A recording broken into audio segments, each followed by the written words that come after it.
1 Thessalonians 2:13. Accept the word of God for what it truly is, the word of God and not the word of men.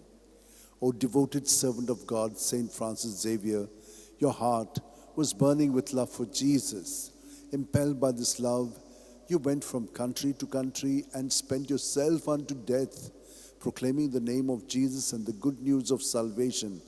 That is why the Father filled you with glory in heaven and preserved your body from corruption here on earth. Filled with joy for these unique gifts, we join you in praising the Father.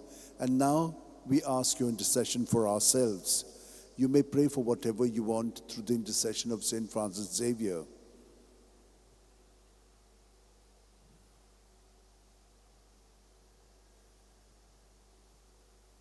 We ask you to obtain for us the fulfillment of these desires, if they are pleasing to the Father.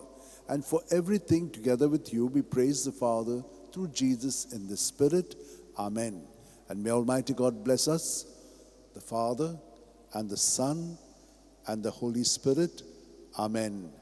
San Francis Xavier, Voda Cura, Radisam Chamogan, Las Lolia, Besaungal Saiba, Desaram Cha, Sambalungamka, Gopan Tuja, Besaungal Saiba, Sharar Goincha, Sambalung Sodakal Gopan Tujan.